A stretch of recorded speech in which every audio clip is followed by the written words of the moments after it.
Hi friends, வணக்கம்.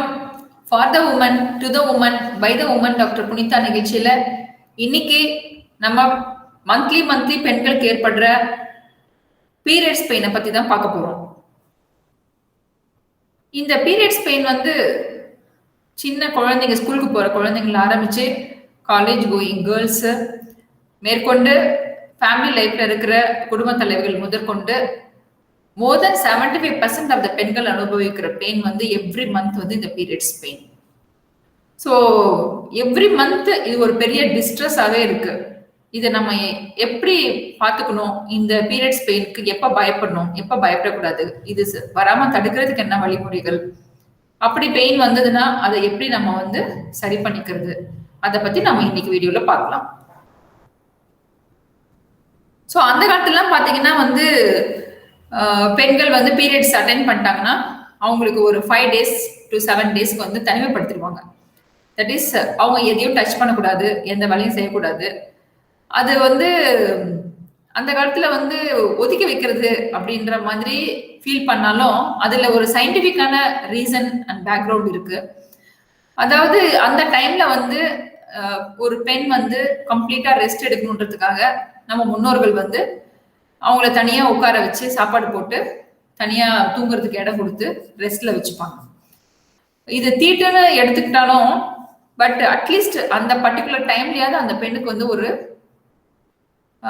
Rest கிடைக்கும் அப்படிங்கிறதுக்கான ஒரு சயின்ஸ் பின்னாடி இருக்கு.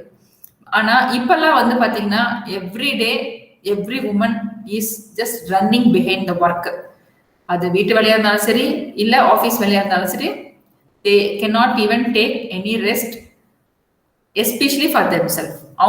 அவங்களுக்குன்னு என்னைக்கும் அவங்க ரெஸ்ட் எடுக்கக்கூடிய நாள் இப்போ வரைக்கும் இல்லை. ஸோ இந்த பீரியட்ஸ் பெயின் வந்தாலே அவங்களுக்கு என்ன பண்றதுன்னு தெரியாம நிறைய பேர் லீவ் போட்டுருவாங்க ஒர்க்கிங்ல. ஃபார் எக்ஸாம்பிள் பார்த்தீங்கன்னா it's a leading cause of absenteeism in woman younger than 30 years. ஸ்கூலுக்கு போக மாட்டாங்க, காலேஜ் லீவ் போட்டுருவாங்க, ஒர்க்கு முடியல, எனக்கு பெயினா இருக்கு, வயிறு வலி இருக்கு, அதனால வர முடியலன்னு சொல்லி ஆஃபீஸ் ஒர்க்கோ இருந்தாலும் சரி, இல்லை any work, they used to take a leave particularly for the menstrual pain. So இந்த மென்ஸ்ட்ரல் பெயின்னா என்ன? அதாவது எவ்ரி மந்த் நமக்கு பீரியட்ஸ் வரும்போது அடி வயிற்றுல வலி, சில பேருக்கு பேக் பெயின், சில பேருக்கு தொடையெல்லாம் வலி, கால் வலி, இந்த மாதிரியான பெயின் ஸ்டார்ட் ஆகும். சில பேருக்கு பீரியட்ஸ் வர்றதுக்கு 2-3 days பிஃபோரே அது தெரியும். அடி வயிற்றுல ஏதோ லைட்டா வலிக்கிற மாதிரி ஒரு ஃபீலிங், உடம்பெல்லாம் வலிக்குது, அந்த மாதிரி ஒரு ஜஸ்ட் ஒரு ப்ரீமானிட்டரி சிம்டம்ஸ் கொடுக்கும் உங்களுக்கு. அந்த பெயின் பீரியட் ஸ்டார்ட் ஆகி 2 to 3 days, sometimes up to 1 week வரைக்கும் இருக்கலாம். அது ஒரு லைட்டான வலியாகவும் இருக்கலாம், இல்லைன்னா ரொம்ப குத்துற மாதிரி வலி, இல்ல கொடைதுன்னு சொல்லுவாங்க, த்ரோம்பிங் பெயின் சொல்லுவோம், இல்ல வலிக்கிற மாதிரி இருக்கு. இந்த மாதிரி சில ஒவ்வொருத்தருக்கும் ஒரு விதமான பெயின் வரலாம். And sometimes it can be very serious. உருட்டு புரண்டு அழுகுற அளவுக்கோ, வாந்தி எடுக்கிற அளவுக்கோ, இல்ல மயக்கம் போட்டு விடுற அளவுக்கு கூட இந்த பெயின் சிவியாரிட்டி ஒவ்வொருத்தருக்கும் ஒரு மாதிரி வேறுபடும். ஏன் இந்த பெயின் வருது? எல்லாருக்கும் வர்றது இல்லை, ஒரு சிலர் நல்லாவே இருக்காங்களே, எனக்கு மட்டும் என் மாதிரி பெயின் வருதுன்னு பாத்தீங்கன்னா, இட் ஆல் டிபெண்ட்ஸ் அப்பான் நம்ம பாடியில ப்ரோஸ்டாக்லாண்டின் ஒரு ஹார்மோன்ஸ் இருக்கும். இந்த ப்ரோஸ்டாக்லாண்டின் தான் நம்ம கர்ப்பப்பை சுருங்கி விரியும் தன்மையை டிட்டர்மைன் பண்றது.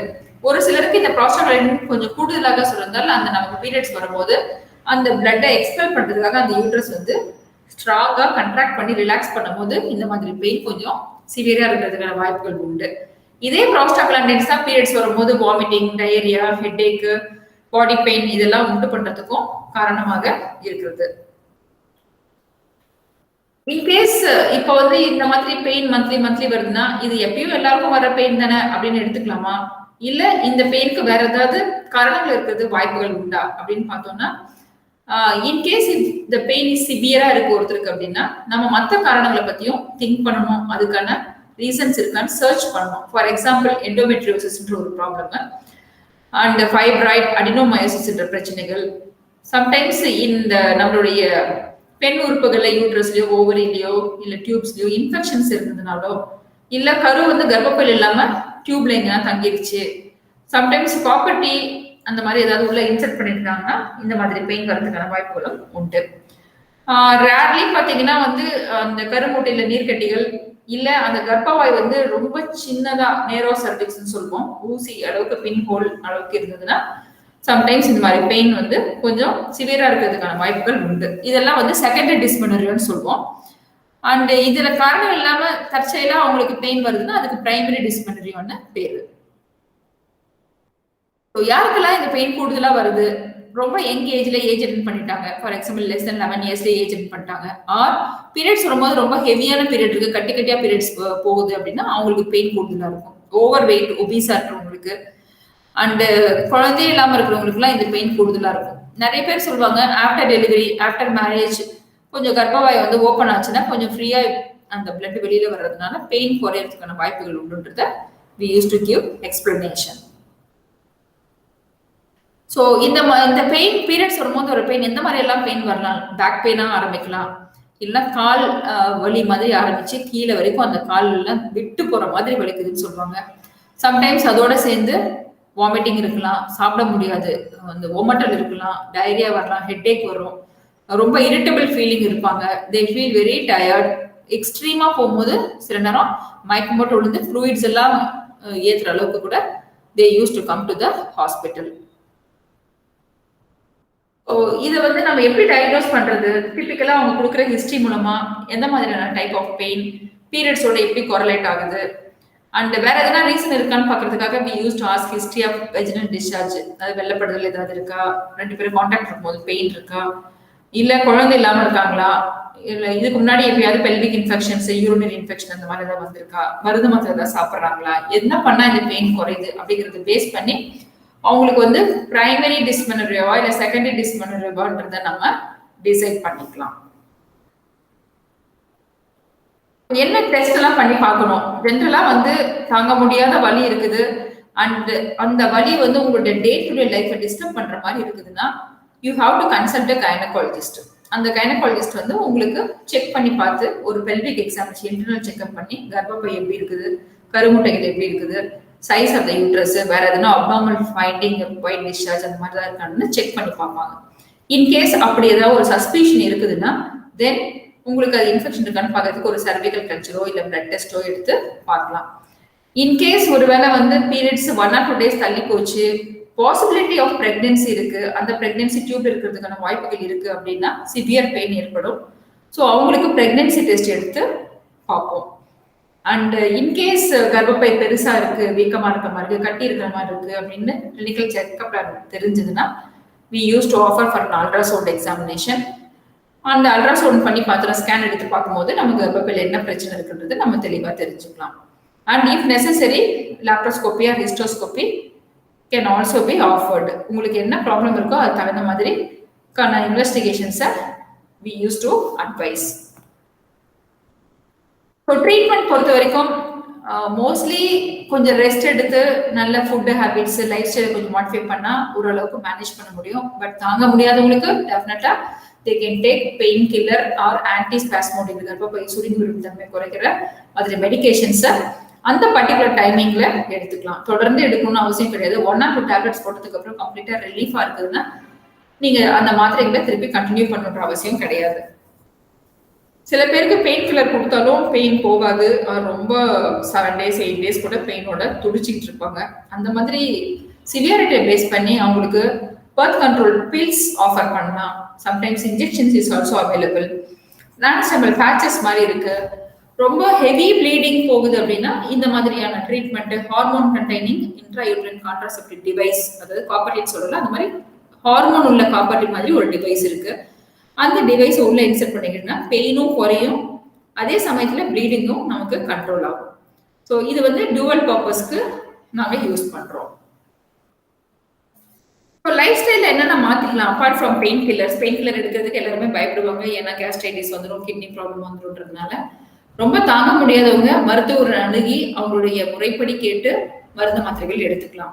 பட் நீங்க என்ன செய்யலாம் இந்த பெயினை குறைக்கிறதுக்கு அப்படின்னா உங்களுடைய லைஃப் ஸ்டைல மாத்திக்கோங்க. அதாவது பீரியட்ஸ் வரதுக்கு 1 week முன்னாடியே வந்து try to take a fibre rich diet. நல்ல நார்ச்சத்து பழங்கள், காய்கறிகள், கீரைகள் இந்த மாதிரி எடுத்துக்கோங்க. Especially during the time of periods ஸ்பைசியான ஃபுட்டு, ஆயிலி ஃபுட்டு, ரொம்ப சால்ட் இன்டேக் இதெல்லாம் வந்து அவாய்ட் பண்ணுங்க. And preferably you take a salads, soup, walnut, flax seeds, இதெல்லாம் வந்து ஆன்டி ஆக்சிடென்ட் ப்ராப்பர்ட்டி இருக்கு. அது இல்லாமல் ஆன்டி இன்ஃப்ளமேட்டரி ப்ராப்பர்ட்டி இருக்கிறதுனால உங்க பெயினை குறைக்கக்கூடிய தன்மைகள் இதுக்கெல்லாம் உண்டு. நிறைய லிக்விட் டயட் எடுத்துக்கோங்க. For example juice, butter milk எடுத்துக்கலாம், ராகி கூழ், கஞ்சி, சத்துமாவு கஞ்சி, anything you can take a liquid diet. And ரொம்ப பெயினா இருந்துச்சுன்னா நம்மளுடைய இந்த ஹீட்டிங் பேட் இருக்கு இல்லையா, வாட்டர் பேக்ஸ், இதை வந்து அடி வயிற்றுல வச்சு ஒத்தனை கொடுக்குற மாதிரி பண்ணிக்கலாம். Sometimes you can make use of our family members to give a massage to your back. பின்னாடி ஒரு மசாஜ், அடி வயிற்றுல லேசாக மசாஜ் பண்ணிங்கனாலும் உங்களுக்கு அது ஹெல்ப் பண்ணும். அண்ட் ரெகுலரா எக்ஸசைஸ் ஃபாலோ பண்ணுங்க. இன்கேஸ் பீரியட்ஸ் அப்போ எக்ஸசைஸ் பண்ணக்கூடாதுன்னு எல்லாருக்குமே வந்து ஒரு பயம் இருக்கும். ரொம்ப விகரஸான எக்ஸசைஸ் பண்ணலனாலும் you can go for at ஒரு மைல்டு ஸ்ட்ரெச்சிங் எக்ஸசைஸ் பண்ணீங்கன்னா உங்களுடைய டிஷ்யூஸ் எல்லாம் நல்லா ரிலாக்ஸ் ஆகும். அப்போ பெயின் குறையறதுக்கான வாய்ப்புகள் உண்டு. கால்சியம் அதிகமாக இருக்கிற உணவு முறைகளை எடுத்துக்கலாம். கர்ட் எடுத்துக்கலாம். And low fat vegetarian diet is better than non-vegetarian spicy diet. So in case இப்போ வந்து இந்த மாதிரி பெயின் வரும்போது நமக்கே ஒரு பயம் இருக்கும். என்னடா அது இவ்வளோ சிவியரான பெயின் இருக்கு, வேற எதுனா நம்ம உடம்புல கர்ப்பப்பையில எதுனா பிரச்சனை இருந்துருமோ, அதை கண்டுக்காம விட்டுட்டா ஃபியூச்சர்ல எதுனா பெரிய ப்ராப்ளம் கொடுத்துருமோ அப்படின்னு நம்ம செக் பண்ணும்போது, இன்கேஸ் உங்களுக்கு இந்த மாதிரி ஃபைப்ராய்டோ, பாலிப்போ, இல்லை சிஸ்டோ, எண்டோமெட்ரியோசிஸ் இருக்கிறது கண்டுபிடிக்கப்பட்டா you may require some surgical intervention, operation தேவைப்படலாம். ஃபார் எக்ஸாம்பிள் கர்ப்பவாயில வந்து சதை வளர்ந்துருக்குன்னா அதுக்கு ஒரு டிஎன்சியோ, இல்ல அந்த கருமுட்டையில நீர் கட்டிகளோ இருந்ததுன்னா லாப்ரோஸ்கோபி மூலமா அதை நீங்க ரிமூவ் பண்ணிக்கலாம். சில பேருக்கு ஃபேமிலி லைஃப் கம்ப்ளீட் பண்ணிருப்பாங்க, ஒரு 40-42 இயர்ஸ் இருக்கும், அவங்களுக்கு அடினோமயோசிஸ்ன்ற பிரச்சனைனால கர்ப்பப்பை பெருசா வீங்கி சிவியரான பெயினையும் அதிகப்படியான உதிரப்போக்கும் ஏற்படுத்துறதுக்கு வாய்ப்புகள் உண்டு. இன்கேஸ் அப்படி எதுனா இருக்கு, ஒரு லார்ஜ் ஃபைப்ராய்டு இருக்குன்னா அவங்களுக்கு கர்ப்பப்பை எடுக்க வேண்டிய சூழ்நிலைகளும் ஏற்படலாம். மருது மாத்திரைகளுக்கு உங்களுடைய உடம்பு ஒத்துழைக்கலன்னா then you can go for surgical procedure. ஒருவேளை நீங்க ஃபேமிலி லைஃப் கம்ப்ளீட் பண்ணிட்டீங்கன்னா you can undergo that. So எப்போ நம்ம வந்து இந்த வலி பீரியட்ஸ் பெயின் வரும்போது காம்ப்ளிகேஷன்ஸ் இருக்குமா அப்படின்னு நம்ம ஒரி பண்ணணும்.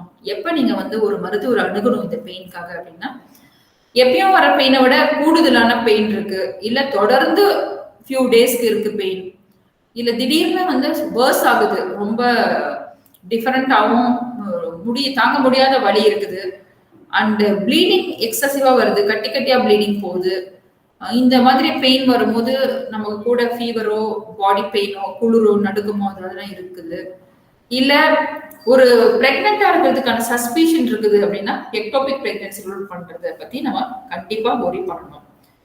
அண்ட் திடீர்னு மயக்கம் போட்டு விழுந்துடுறாங்க, படுத்திருந்து எந்திரிச்சு நின்னாலே திடீர்னு மயக்கம் வருது, கிடியா இருக்குன்னு சொல்றாங்க இல்லையா, அசதியா இருக்குது, தலை சுத்திரமா இருக்கு அப்படின்னு சொன்னாலும் நம்ம ஒரி பண்ணணும். அவங்களுக்கு எல்லாம் வந்து நிறைய ப்ளீடிங் லாஸ் ஆகுதுன்னு அர்த்தம். எழுதி நிற்கும் போது ஒரு பாஸ்டல் ஹைப்போடென்ஷன் வர்றதுனால ஃபெயிண்ட் ஆகி விழுந்துருவாங்க.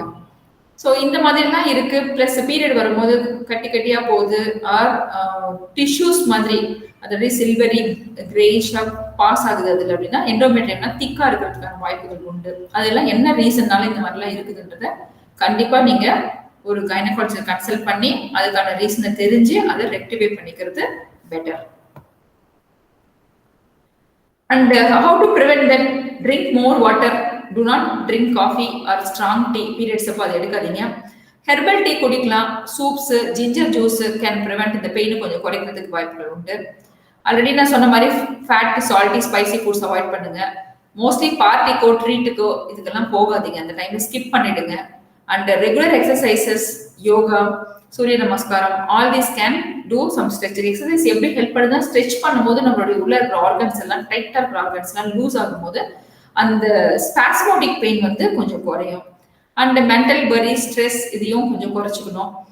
அண்ட் எம்ப்ரியோ போஸ்ன்னு சொல்லுவோம், இந்த மாதிரி பெயின் வரும்போது குழந்தை எப்படி வயிற்றுக்குள்ள எப்படி உட்காந்துட்டு இருக்கோம், குறுக்கி உட்காந்துட்டு இருக்கோம், அந்த மாதிரி உட்காந்தா கொஞ்சம் பெயின் குறையறதுக்கான வாய்ப்புகள் உண்டு. So all these things you can make use of it. உங்களுடைய டே டு டே லைஃப்ல நீங்க ட்ரை பண்ணி பாருங்க. I think if it is tolerable வீட்லயே இருங்க, மேனேஜ் பண்ணிக்கோங்க, லைஃப் ஸ்டைல் மாடிஃபை பண்ணிக்கோங்க. இன்டாலரபிளா இருக்கு, நான் மேல சொன்ன மாதிரி உங்களுக்கு வந்து தாங்க முடியாத வழிகள் ஏதாவது இருந்ததுன்னா கண்டிப்பா டாக்டர் கன்சல்ட் பண்ணி இது வந்து சாதாரணமா வர பெயின் தானா இல்ல வேற ஏதாவது இதுக்கான காரணங்கள் இருக்கான்றத நீங்க தெரிஞ்சுக்கிறது ரொம்ப முக்கியம். ஐ திங்க் இந்த வீடியோ பார்த்ததுக்கு அப்புறம் இந்த பீரியட்ஸ் பெயினை பத்தி ஒரு ஒரு கன்க்ளூசிவ் ஐடியா உங்களுக்கு கிடைச்சிருக்கும்னு நான் நம்புறேன். எப்ப நீங்க டாக்டர் பார்க்கணும், எப்ப நீங்க பார்க்க தேவையில்லை, எப்ப நீங்க ரிலாக்ஸா இருக்கலாம், என்னென்ன முறைகள் நீங்க follow பண்ணிக்கணும்ன்றத I think you'll be having a clear-cut idea about it. Thank you for watching this video. Take care, be healthy, and be peaceful. Thank you.